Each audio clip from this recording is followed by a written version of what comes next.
Welcome back. Shout outs to the colony. I just want to give you a reminder, we're trying to reach 5,000 subscribers by the end of the year. If you're new to this channel, join the most positive family on YouTube. You can do this by hitting the subscribe button and also hitting the notification bell so you know when we post. As always, A.N.T, we all we got. What's up, Ant Colony? How you doing? I want to welcome you to another segment of Straight from the Basement. Hey, straight from the basement. Straight from the basement. Ha! A.N.T, we all we got. Thank you all for joining and tuning in. The first thing I want to say is, if you are new to this channel, go ahead and hit that subscribe button. Or if you watch me or you watch this channel and you have not subscribed yet, I'm asking you now, what are you waiting for? Huh? What are you waiting for? Go ahead and hit the subscribe button right now, okay? No, for real, hit the subscribe button, man. Hitting the subscribe button lets me know that you support what we're doing. You love the entertainment. You love the Straight from the Basement, the positive vibes that we're putting out. So go ahead and support by hitting that subscribe button. And without further ado, let's get into the video.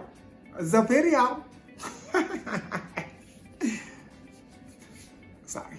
Today's topic is going to be very simple, man. It's just going to be me kind of talking about my experience as a parent and things that I think people could use or things that I think they could do to build a very loving, inviting environment for their households during this pandemic time and past this pandemic time.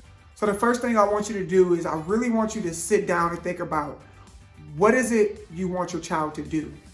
Where do you want them to be? Who do you want them to be? How do you want them to behave? I want you to really think about what type of traits you want them to have. All of these things, because those things are going to be very important in the way that you carry yourself. And then what you're going to need to do is use your values and your beliefs to help them get there. I believe as a parent, the end goal is to really get your child to be a loving and caring adult, a respectful adult, and an adult that is very self-sufficient. For the parents that feel like, man, my child don't listen, he or she is hard-headed and all of these things, you really have to understand that a child's gonna more likely listen to you when they feel like they're loved and when they feel like they're cared for. And yes, we have to go that extra mile. I feel like some parents don't understand the true essence of what it means to be a parent and the things we have to do and go above and beyond to ensure that our children feel loved. So if they feel like they have a loving relationship with you, they're definitely probably more likely to listen to you. Also, before we hop into these 10 tips that I'm going to give you, I want you to really remember, there is no one size fits all method or way that you're going to raise your child, because every child is different. Every child is unique in their own way, and every child that we are around is a privilege to be around. Remember, they are not your property, they're a privilege. So with that in mind, everybody needs to find what's going to work for them, because what's going to work for one of your children in your house may not work for another, okay? But these tips that I'm about to share with you, these are tips that I feel that every household should definitely just have in their house, because it builds a loving foundation. So let's get right into these tips. Tip number one is, you have to fill your home with love and respect. You have to have an environment where you, not only you, but your child feels the love and your child feels the respect.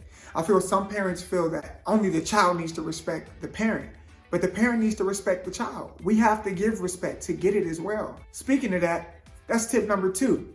You gotta be what you wanna see. Behave the way that you want your child to behave. If you don't want your child yelling at you, don't yell at them. If you don't want your child cursing, you gotta watch your language around them. Whatever it is you want your child to be, or however you want them to behave or carry themselves, you have to set the mode, man. You have to be the example for them. And trust me, I know it's hard. And by no means am I perfect at being the perfect role model for my children. I make mistakes, all right? But in doing that, we're gonna learn from those things. Tip number three, you gotta follow through with consequences. You have to be able to set the rules around your house, and you have to be able to follow through with the consequences. You can't tell your child that something's gonna happen and then it doesn't happen. So if they do something that's wrong, follow up with a consequence that is related. Make sure their consequence is related to the problem. Tip number four, This tip definitely relates to the concept that I tell you all about, property versus privilege, right? But tip number 4 is you have to make sure that your child feels that you listen to their thoughts and you also listen to their feelings. So make sure you're listening to the way that they feel, and make sure you're listening to their thoughts. Make them feel validated. Make them feel worthy. That's very important because that's going to set the foundation for how others should treat them. Tip number 5, expect mistakes, not only from your children, but from yourself. We as parents are trying this thing as we go, man, and we really don't know, what's right in the moment or what's wrong. But the best thing you can do is in everything you do, make sure you keep God first in your decisions and make sure you treat your children with love and respect. If you are doing that, 9 times out of 10, the decision that you're going to make is going to be the right one. And if it's not the right one, then we get to learn from those mistakes. So remember, mistakes are going to happen. You're going to make mistakes. They're going to make mistakes. But if you two have a loving relationship, it's going to go right. So everything's going to be okay. All right. Tip number 6, please don't play the blame game with your children and don't shame your children. And the next one is a hard one. Don't hit your children. I know it's especially hard for people who come from a household where they got whoopings or beatings, right? If you come from a household that strongly believed in paddling or whooping your kids or beating your kids, but then most likely 9 times out of 10 you're going to carry that behavior over.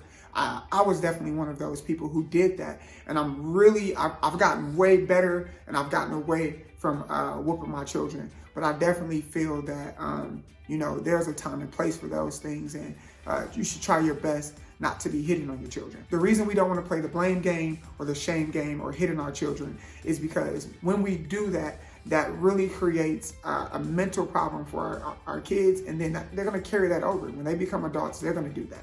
Tip number 7 is understanding the abilities of your children and knowing what they can and cannot do, and then knowing that based on their age and their abilities. Tip number 8, enable your child.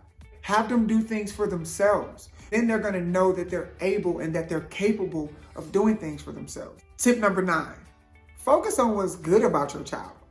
Don't focus on all the negative things. Definitely you need to know what your kid can and cannot do, right? But it's really important to focus on what's good about your child, because if you can do that, then you really can praise them for those things and give them praise when they do something right. Don't forget to focus on the effort too. Focus on the effort of your child, focus on what's good, and really praise them for it. That's gonna go a long way in your household. And tip number 10, which is my favorite, because I think that as parents, we forget this. Have fun, be funny. Don't forget to have a sense of humor. Laugh with your children, crack jokes. Just go back to when you were a child. I tell parents this all the time. Be the adult you needed when you were a child. And those are my 10 tips. Don't forget to hit the subscribe button. Thank you for watching this segment of Straight from the Basement. And until next time, love, and make sure y'all keep God first. See you later.